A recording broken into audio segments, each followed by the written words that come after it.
ओहरे ताल मिले नदी के जल से, नदी मिले सागर से,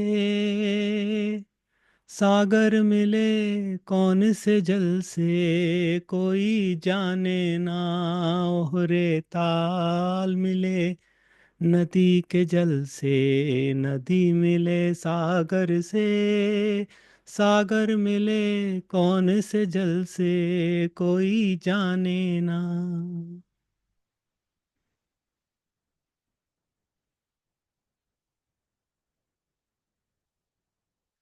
The lake, Thal, merges into the river. The river, Nadi, merges into the ocean, Sagar. But the ocean, where does the ocean merge? Nobody knows.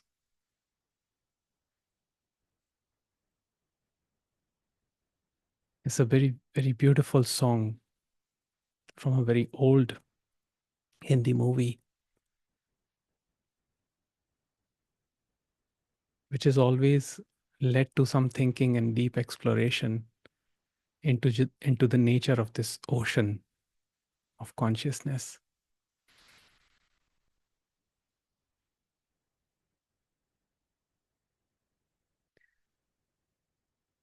Ramesh Balsekar spoke about exploration of consciousness by recognizing peace through relationships.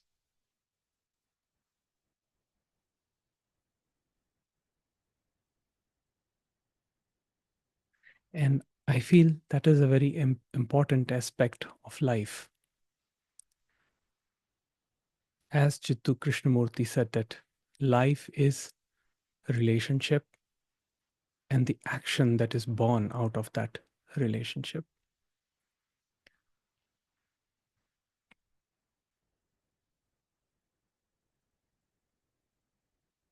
The problem is that majority of our relationships gets entangled in reactivity.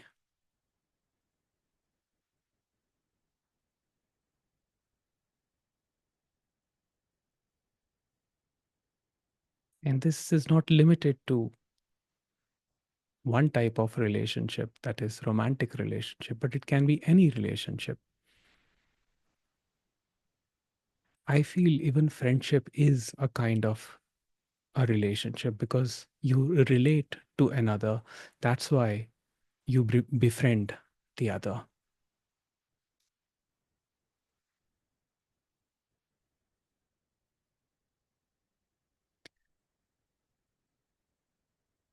What struck me most about Ramesh Balsekar's teaching, which drew me closer and closer to my own essence, was just this one statement by him. And the statement was, it does not matter what type of a relationship I have with other people. What matters is what type of relation do I have with myself. I cannot expect to find any peace in any relationship if my own relationship with myself is turbulent. So the first investigation is always into the nature of this me or the self. What is this me?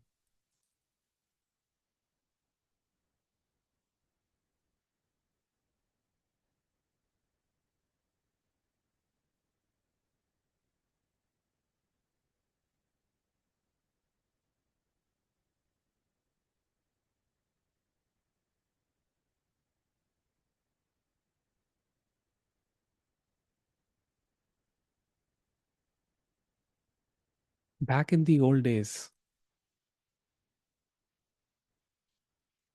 in Indian societies especially, we had these elders who would always guide us in matters of relationship, whether it's a husband or a wife or friends. And what they realized was that when two people are loggerheads, it's because they both are restless from within and they both are trying to defend themselves. And from an external perspective, an elder can see that young people start playing tennis match very frequently. You said this, you said that, you did this, you did that.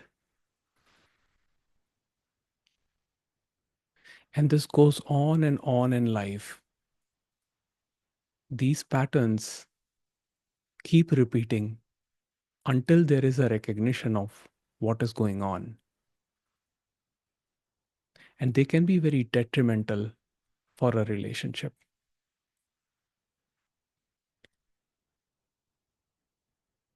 And the common advice that nowadays people get is try to fix the other.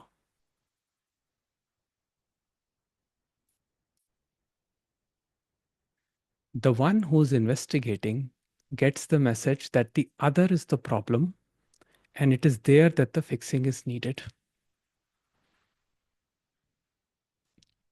And the more I read about it, more I get confused myself because solution to every relationship problem nowadays is put an end to it. It's like put an end to it. That person is anxious, that person is avoidant, that person is this, that person is that. So just put an end to it and find someone who's very secure, who's very stable, who has all the right attributes, and you will be happy for the rest of the life. And that is the illusion because nobody on this plane, no matter how realized, no matter how enlightened, is free from human imperfections. That means a person may have a capacity to be very secure in a romantic relationship, but the same person can be very insecure when it relates to finance, or let's say parenthood, or some other aspect in life. And that is going to affect other parts of life too. So, somebody, let's say, who's insecure about finances is going to show up anxiousness even in the romantic relationships, in romantic things sometimes.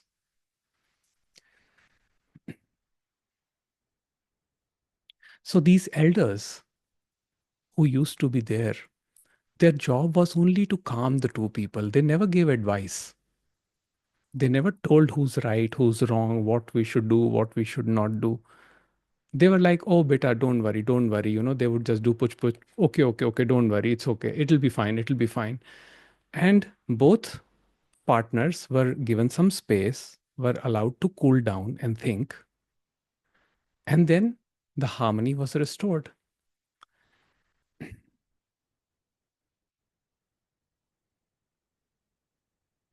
Now, obviously, the issues were there.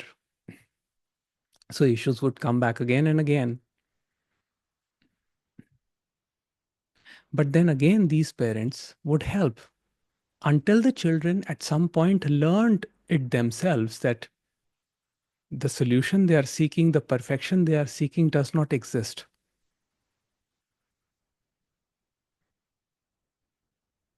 And then they figure it out somehow.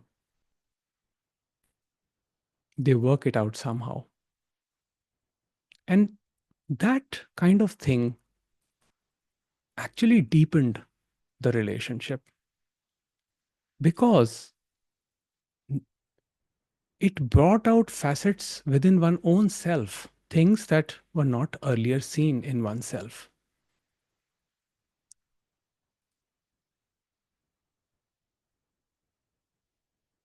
Our relationship, our relationships are like a mirror. They don't tell us much about the other person. They show us what we are.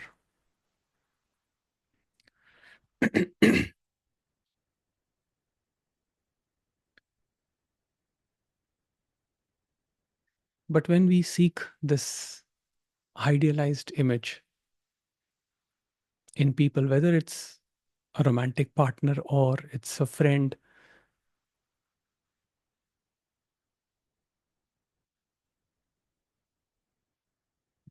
we generally get disappointed because we very soon discover that the perfection we are looking for does not exist. Yes, initially people may meet, two people may meet, again, whether it's friends or romantic engagement, doesn't matter. But they may put up their best front. But slowly things come out. As they say, the dirt comes out.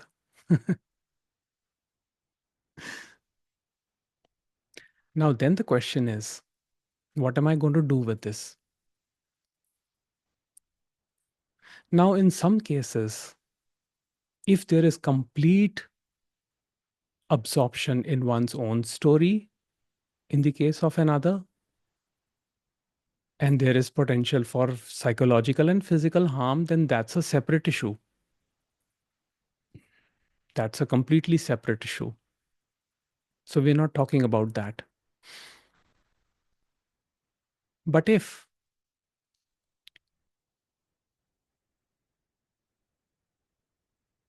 only difference of opinion is causing surface waves in a relationship, those waves can be dissolved into the ocean. In fact, they are beautiful because they make the relationship interesting, worthwhile. Without the waves, there would be a successful relationship. But the waves, when they rise too high, start causing frictions.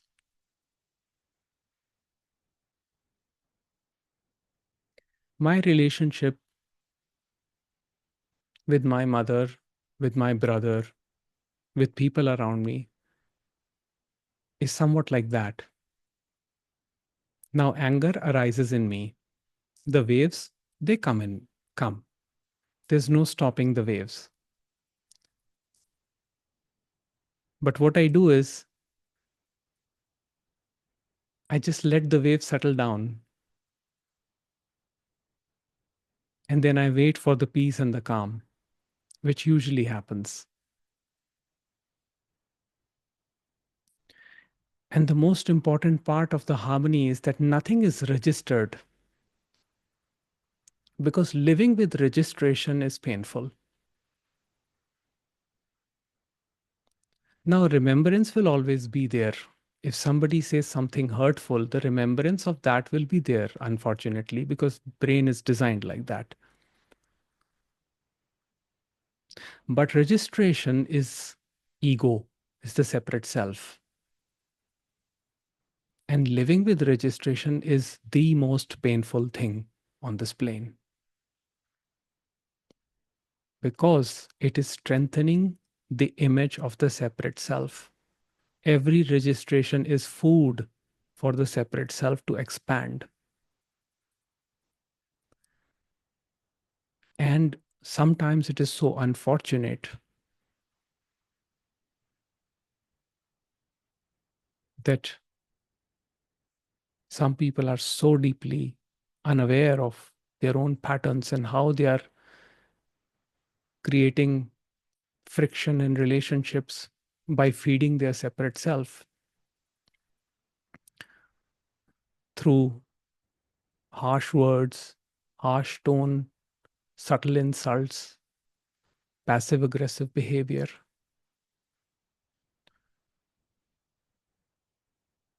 There is a difference between a person who's completely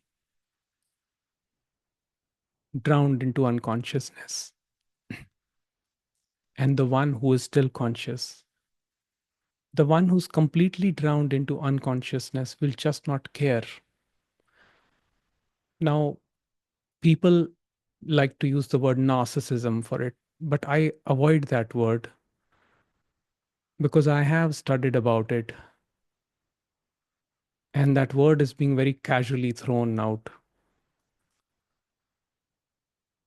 let alone narcissistic personality disorder, which is, I think, I don't know how much, even not even 1% of the population actually has been diagnosed with that.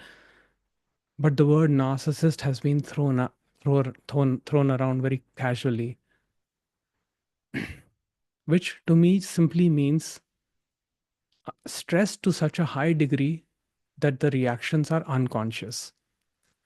And that unconsciousness in that organism, there is no awareness of that unconsciousness. Now, in that case, what is to be done? In that case, whatever is good for your safety is to be done. If one has to move away, one should move away.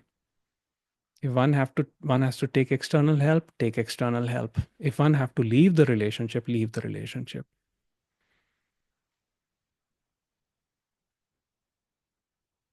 And it is not limited to that relationship, that level of unconsciousness also.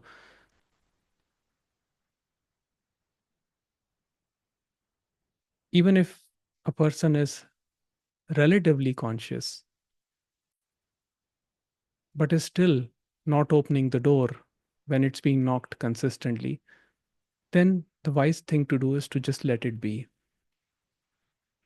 So people ask, what is the best thing one can do for a relationship? And the best thing that can be done for a relationship is to leave the relationship alone. That means just work on oneself. And by work, I just mean be with oneself. That's it. Your own peace, your own understanding of your nature, which is eternal, which is vast, is going to do phenomenal, is going to bring phenomenal changes in your relationship with the other.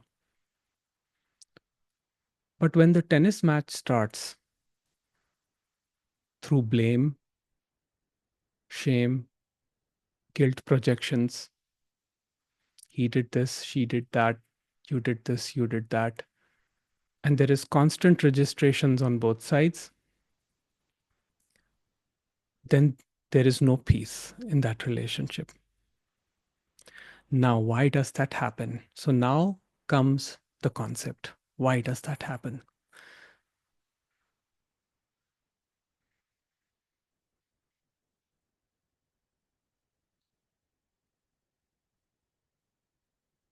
That happens because one believes oneself to be the doer of his or her actions. It is rooted in doership. I did this, I did that. So when one believes that one is the doer, one also believes that the other is also the doer.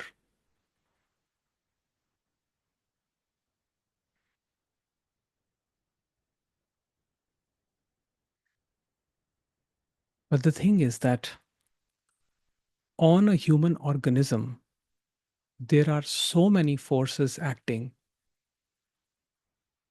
so many forces which are unknown to that organism and over which that organism does not have any control.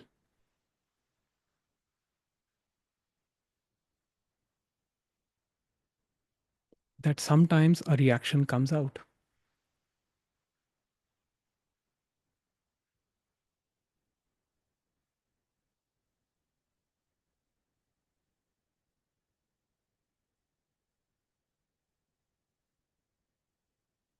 And it is very natural that if a strong reaction comes out from one side, there would be a little bit of defensiveness from the other side too. There would be a shield on the other side too. That's natural human organism. That's natural human reaction.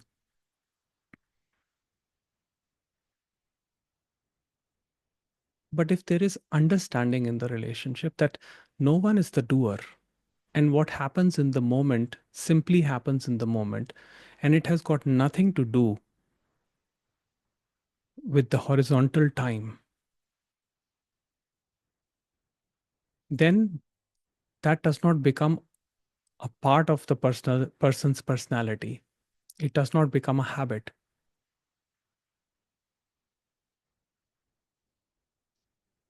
It can come up like waves sometimes. It can be witnessed like a wave sometimes,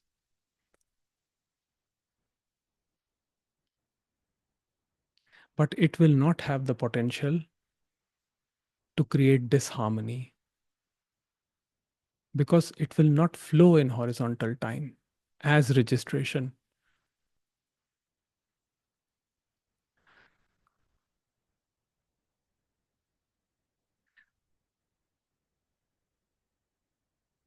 I was talking to a lady who's in her late 60s, and she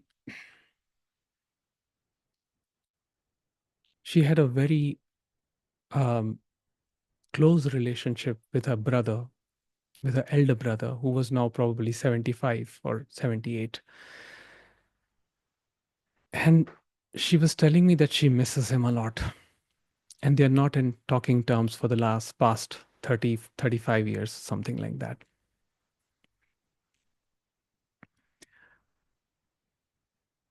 And then I asked her, like, what happened?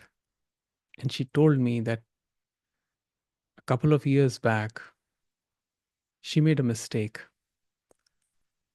She said something, and in response, in reaction, the brother also said something. And she said that it was so bad that I just cannot let go of it.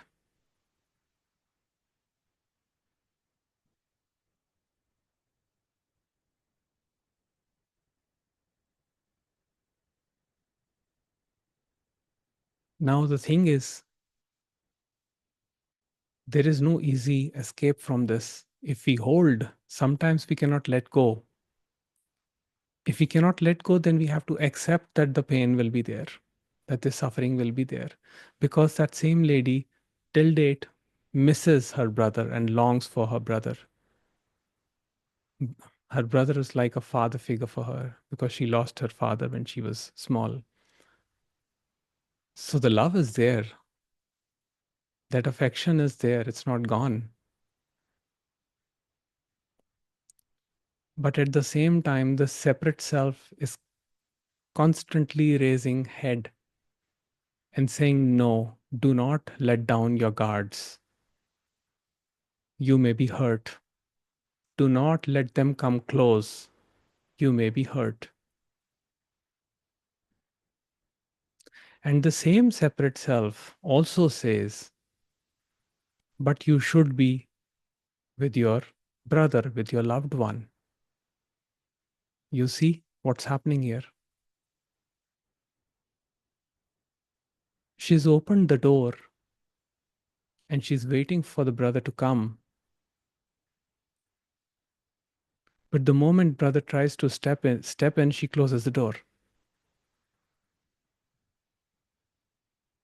So she wants the love, but when the love comes, she gets afraid because the separate self says, no, do not do this. I will be hurt. You will be hurt because they will hurt you.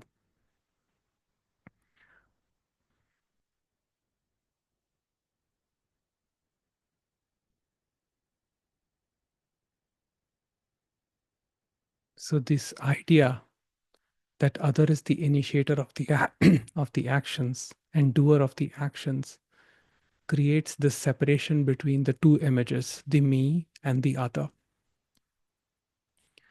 It does not imply that we have to tolerate bad behavior.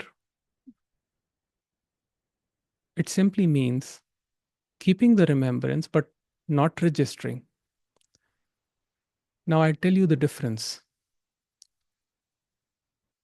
We know that a live wire can kill us. So the remembrance is there that touching a live wire is going to kill us. That is required for survival. If we try to touch a scorpion, we know that scorpion is going to sting. That is a remembrance. But we do not register.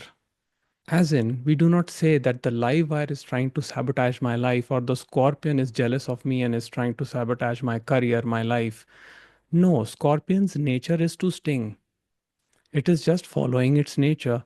Similarly, a live high voltage wire's nature is to flow the current. So it's doing what it's designed to do.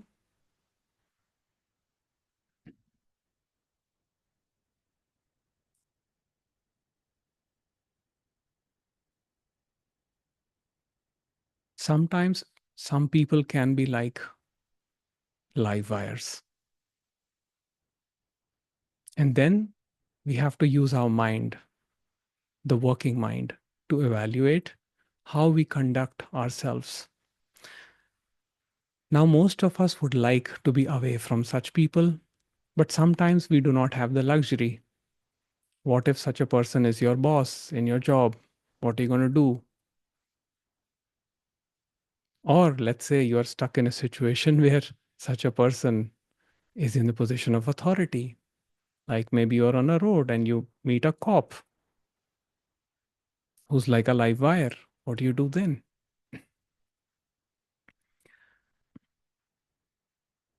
In that case, it is understood that there is going to be some shock. That means the suffering will be there.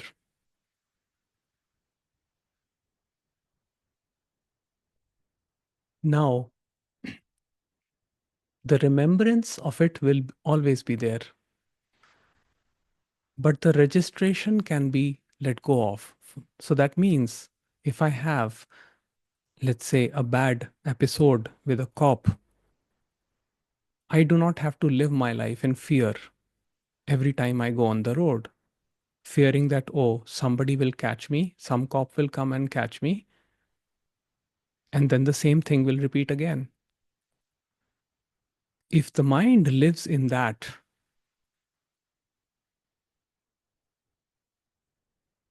then that is unconsciousness.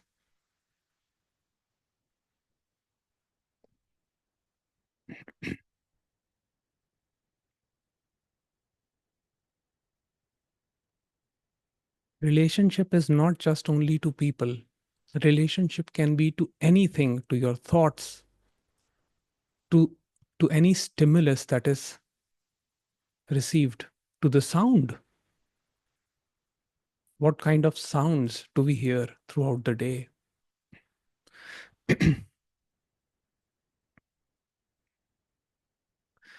I remember I have had been living in Delhi for a very long time. And practically for 2 decades, I just heard cutting noises, the marble cutting noises and the wood cutting noises. In fact, to record videos, I had to wait for their lunchtime. And sometimes I would go to them and ask them to just shut up so that I can record. And I would say, Bhaiya, please, just give me 15-20 minutes. I need to make a quick recording and then you can start cutting your stone and marble. And they were so kind and polite. And I will admit to you honestly, sometimes I was so frustrated that I felt like throwing a stone on them. Yes, I was frustrated because the noise kept going on from morning till, till evening. But then, I thought these people, they're not making this noise to irritate me. They're just doing their job, whatever. and they are getting paid for it, and they are running their house because of this job. So I would go to them politely and just ask them to be quiet for some time, and they would comply. Actually, they would wait for me, sometimes even ask me if I'm done, and then they would continue. And sometimes they would say, bhaiya, it will not take more than 10 or 8 days. And I was like, oh, thank God.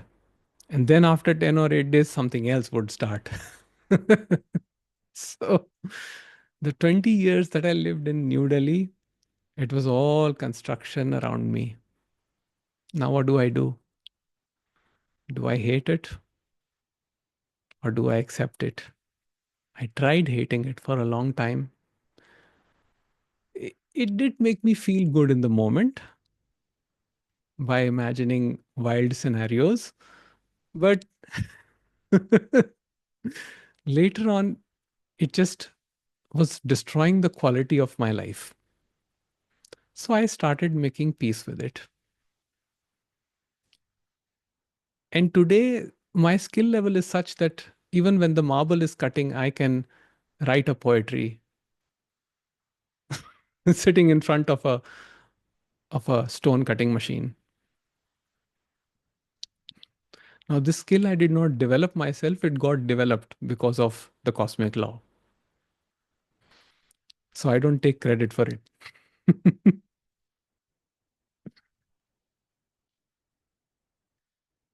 Now, the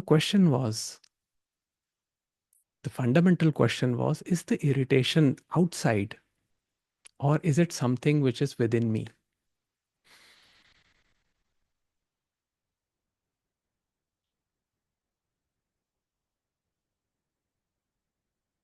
And the response was that there is nothing happening on the outside.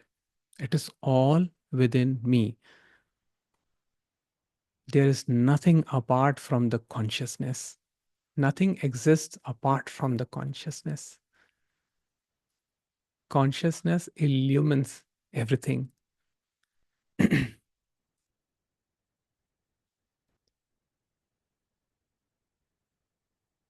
So there was this understanding that if this organism is to hear this, hear these sounds, whether it's traffic or it's construction, it has been ordained through cosmic law. And yes, if I can do something about it, which I eventually did, I came to Mohali. Now, here it's relatively quieter. It's not like it's a little bit low, but it's still there. The noise is on still there, but it's much better. At least there's more space, I would say. So Delhi is like a little cramped. This is more spacious here for me. So it works. It's better. But uh, there is no registration. So if I need to, for example, go back to Delhi, if I have to meet somebody, if I have to do something over there, and if the construction noises are there, it won't be a challenge for me.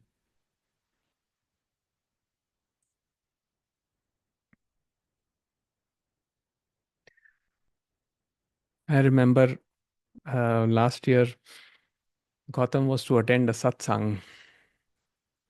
Not attend, he was to organize a satsang, and I was there filming for him. It was last to last year. It was, yes, 2023, I believe. And he decided to come in the winters. And in winters, Delhi is the most polluted city in the world. it's it's unbreathable. And trust me, I've been there for 22 years. I know. it's it's so bad that I think Sarthak here, my buddy, he knows. Like you cannot breathe, and your eyes start watering, your skin starts blistering. It's like smoking.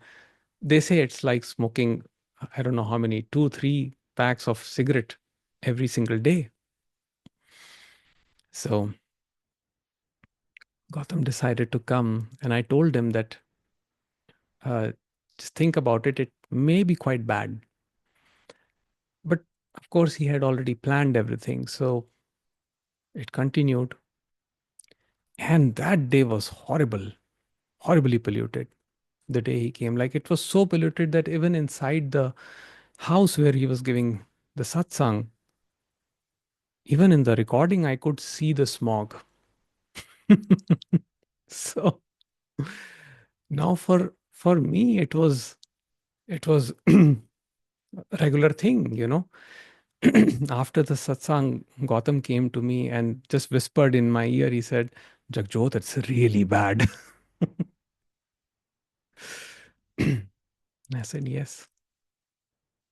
He said, man, it's really bad. And I said, yeah, the capital.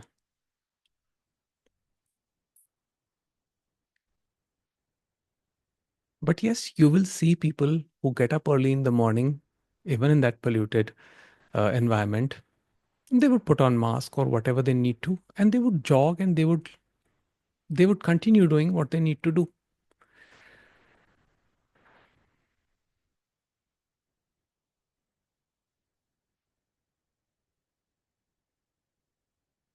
So relationship is important to understand how one relates to the other, and the other does not other need not be person, other can be anything,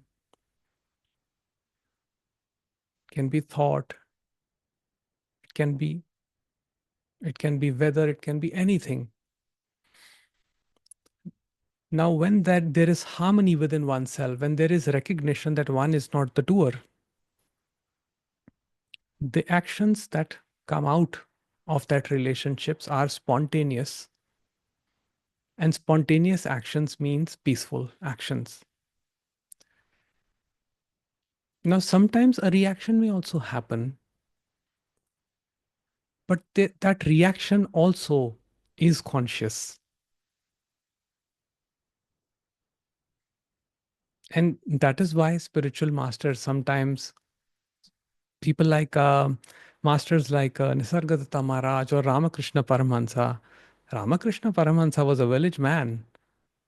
His language was not so polite as we think it is. He was a villager, desi man, completely desi man. So he would use abuses sometimes. But it was all momentary. One moment he's saying something, and then next moment he's just dancing. Even Nisargadatta Maharaj, he would lash out 1 minute, and the next minute he would be laughing.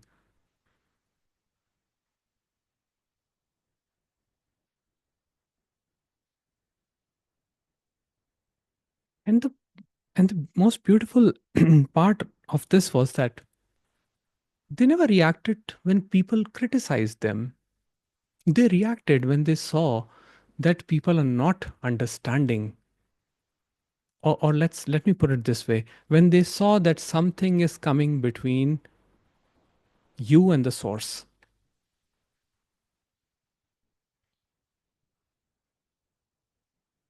That was their concern.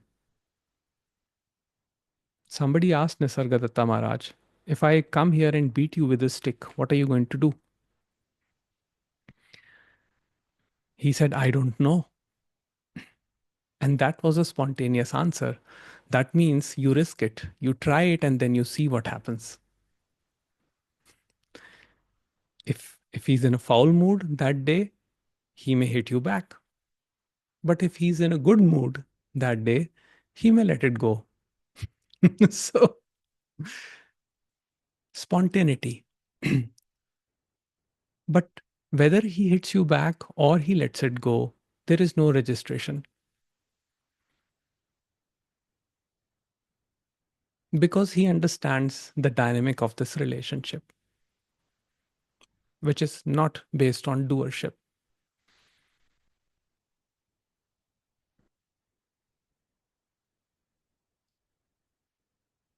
Some machines are dangerous, but the machine did not choose to be dangerous. It was assembled in such a way that it became dangerous. For example, heavy cranes. or road rollers. These are dangerous machines, but they did not choose to be dangerous. Their environment, their architect made them that way.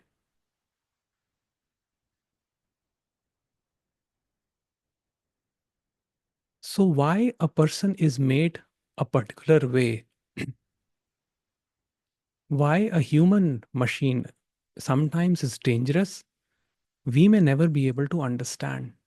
But from the perspective of the universe, it is perfect. It has to be that way.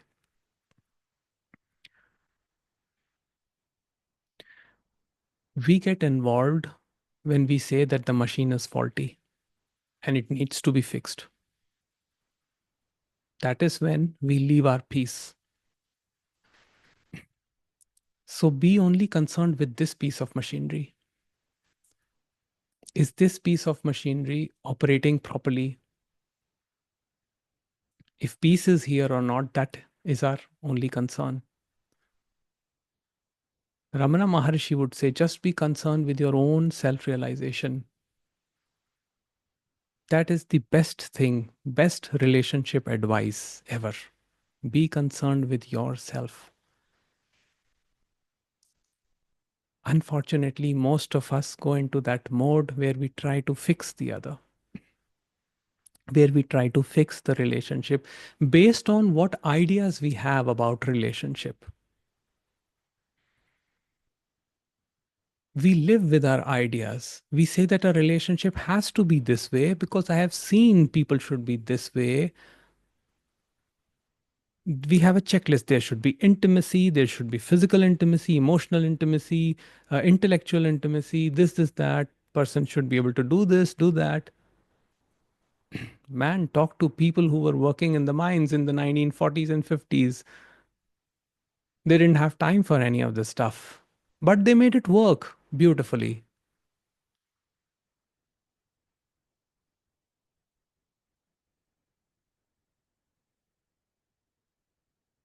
Some people have such hard lives.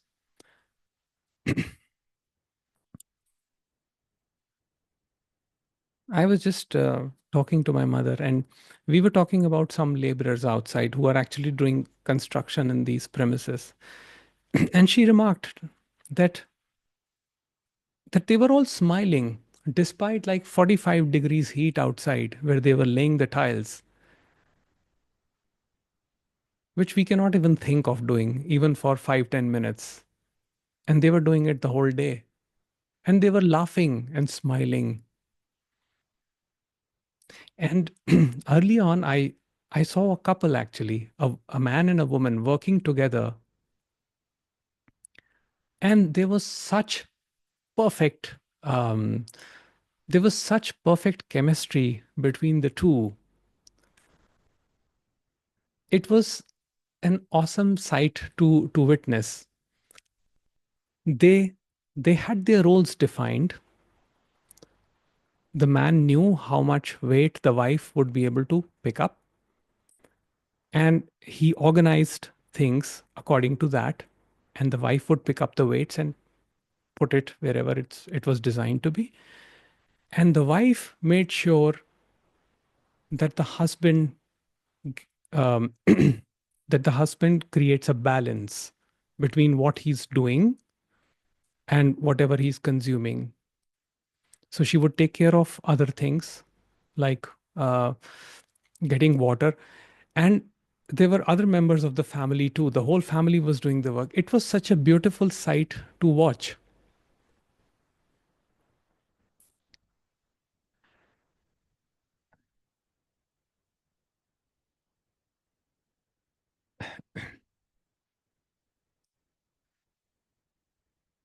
It was such a beautiful sight to watch.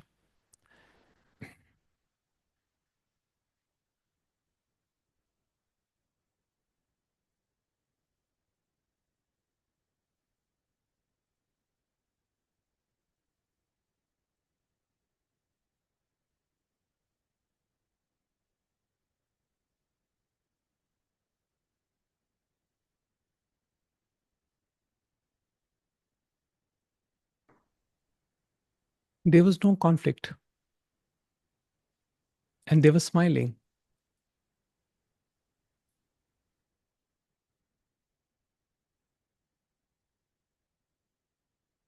because there's no time to conceptualize. And we live in a conceptual world. So we keep swinging from here to there.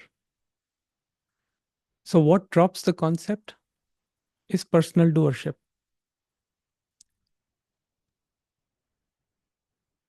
When the doership dissolves, as Rameshji would say, the doer entity questions, if I'm not the doer, who is this me?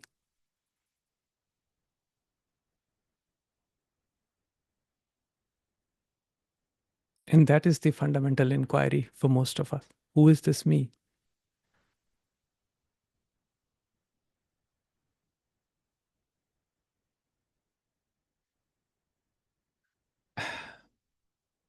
All right. I think we will take just one or two questions for today. So, if anybody would like to share anything or ask anything, please feel free to.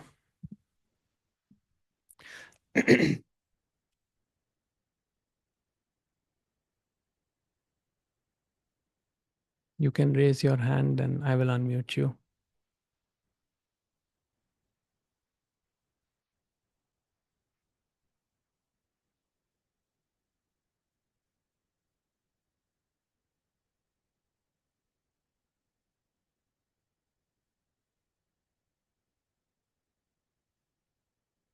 Okay, there is question from Vinita. So if everything is projection of our internal state, then oh wait, hold on. Where did the question go?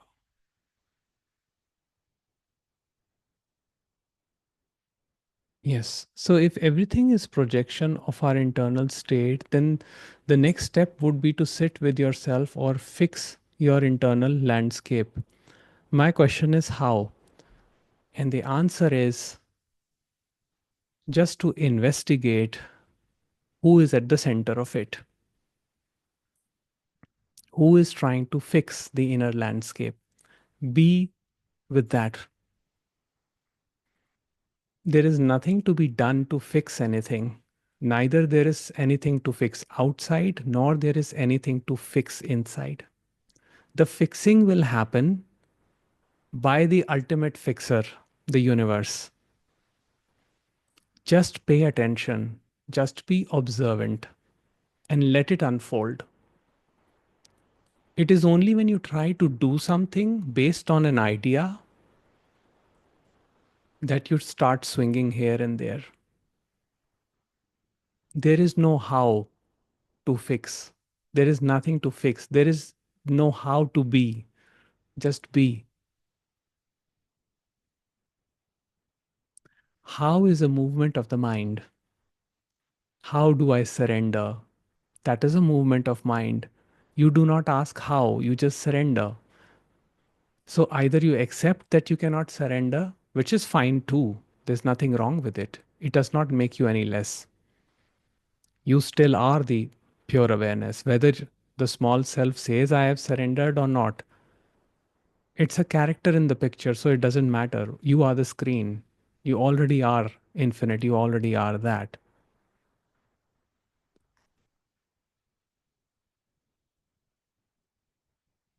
Okay.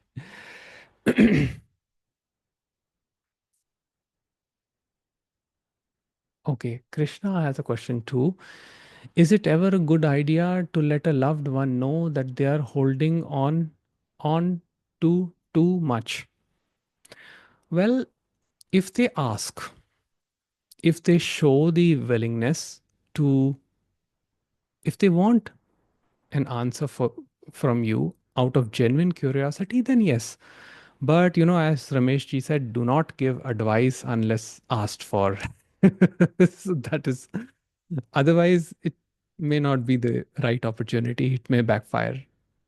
As you say, registrations, or should we just mind our peace and not advise others? Actually, um, Most of the times, I would say it is actually better to not advise others. It is, you can share stories, you can share your own experiences, but do not try to covertly send any message. You will be caught. People are very intelligent.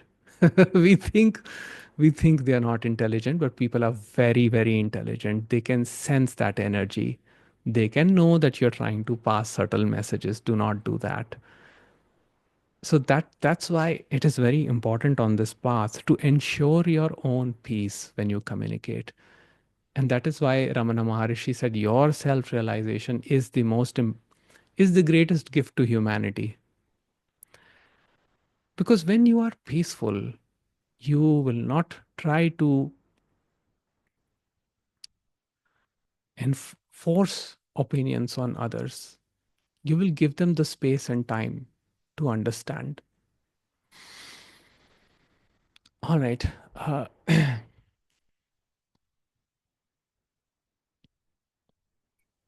Yes, Carlos. Hey, hi. Hi, Carlos. How are you? Good. Can you hear me well? Yes, perfect. Tell me. Okay. I wanted to know after I've been dealing with these kind of higher awareness, like after the experience that I don't know if you remember, I told, I do. like I reverted kind of to my ego thing because it's been like a fight. Hmm. Like I've come back to some because I didn't understand. I come from the spirituality that I used to work with was about becoming something like Carl Jung, and Yeah. many West Eastern kind of psychology. Yeah. So I come from that point until I had that experience. Well, in some random night, I don't know if because of my meditations or my trauma that I my ego collapsed in 1 second from my heart like a full explosion, and then the next day I woke up feeling like a just awareness. Yeah. Very weird, but yeah. And from that point, my sense of self like diminished, Yeah. and so. But the thing is that my mind couldn't understand that I still had didn't have the insight or why that happened. So my mind was in the older state, Yeah. but my consciousness was like higher.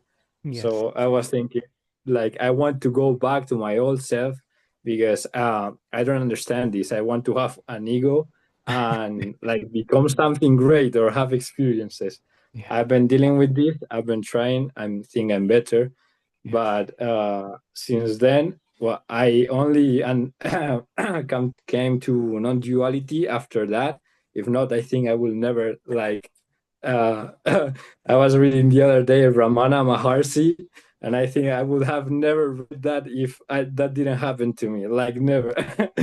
I say, oh my god, this is some straight truth, like with a sword into your Yes. chest.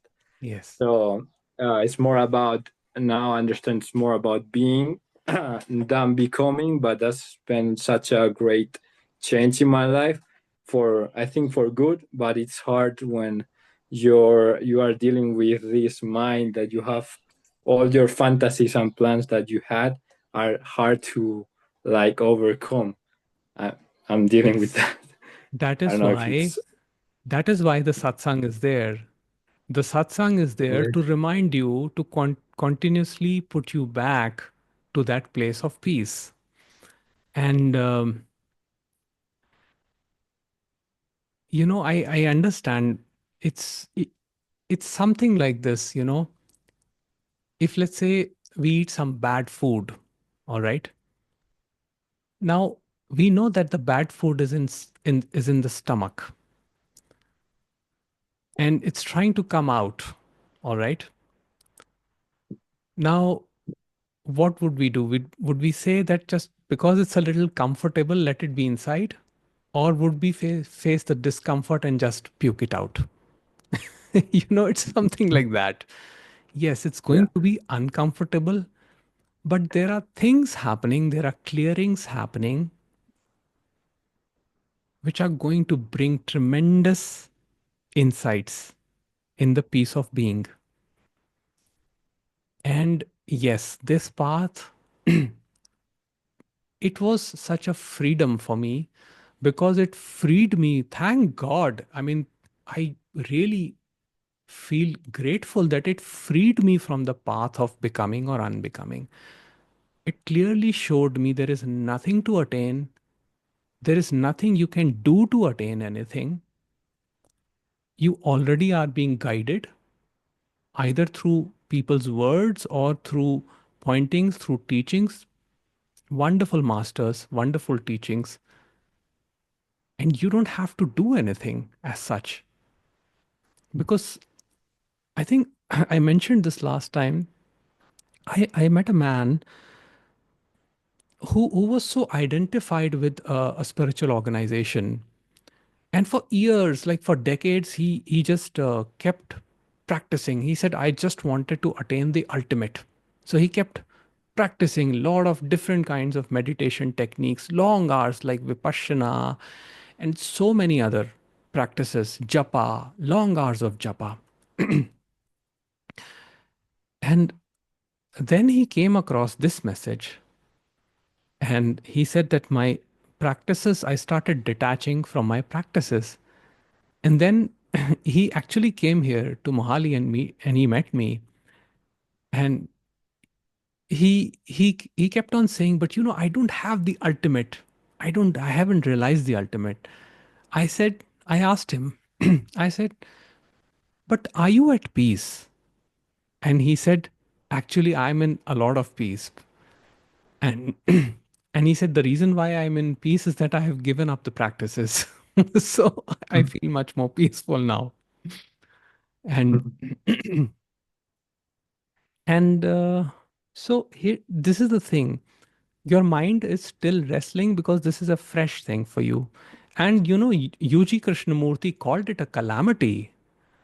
I mean, for some people, it can be very jolting. Like it can be like a lightning bolt. And now for me, it was not like that. It was very calming for me. But I have heard, for example, for even for Ramana Maharishi, it was a bit um, overwhelming. So, it can be because the mind is used to the old ways of life, old patterns, which we have, which are so deeply ingrained. So there is a conflict initially. Life, for most people, life after awakening is not a blissful experience. Now, Ramana Maharishi would say that there are very few people who would just get it in one instance. Like they would just hear, all there is consciousness, and that's it. It's done for them. Finished. Everything is finished. But these are very, very few people. For most people, it would actually create discomfort at first. And that is why when people first interact with this message, they are actually a bit hesitant. They resist it because all other teachings and methods, they try to, they tell the ego to do something. This method is saying do not do anything, which is not very acceptable to most people. It's like because we have been taught that we have to work hard on ourselves, only then we improve and become better. But nobody gives us the answer as to what is that which is trying to become better. And oh my God, I see so many problems sometimes because you can convince yourself and the other that you are a better human being. But end of the day, that animal instinct is there in all of us, whether we have the understanding or not. So if that animal instinct sometimes comes up, we do not berate ourselves, you know. by registering by registering concepts about ourselves. I should be like this, I should not be like that. Otherwise, it's just the same stuff, what is happening in the material world, and otherwise it's the same stuff. So this message is actually, I think of it like a self-destructive message. First, it's going to destroy all the concepts, then it's going to burn itself, and that is the last leg. It's like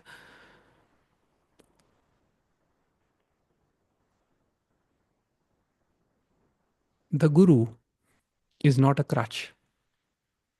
Or even if, let's not even say guru, whoever is communicating or delivering is not a crutch.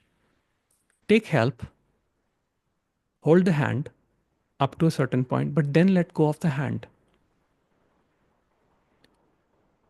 And whenever you need help, the hand will always be extended. Take it. Not a problem. Take it. But do not hold on to the hand continuously. Otherwise, you will not be able to fully grasp the essence of what this message is communicating. So, yes, it's all fine. This intensity will reduce. The mind's intensity will reduce as the peace will become more and more, as self acceptance will be there more and more. And from what I've seen, that you may experience highs and lows because you're going through a certain process, certain phase, but it normalizes. It normalizes. Thank you. Okay.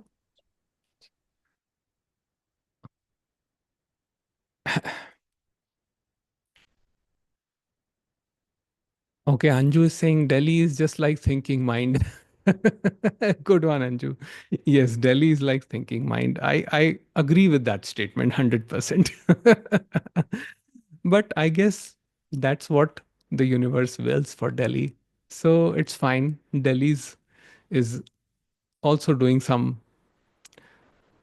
dirty jobs, which also is the will of God. So it's all good. It's all good. But interestingly, I have come across people in Delhi who are very keen for this message. Now, most of the people are not very enthusiastic in Delhi about this teaching. Yeah, Sarthak is nodding. He's saying no. Yeah, he lives in Delhi. He knows.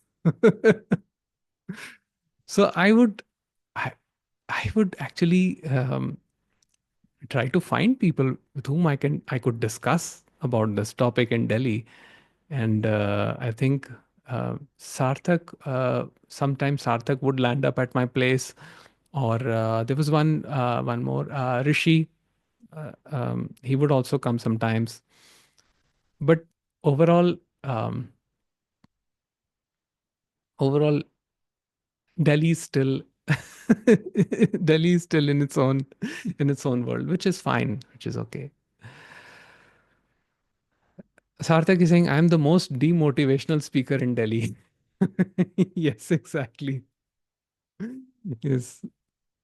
And I think I, I probably would be certified as insane for saying that there is no one delivering anything.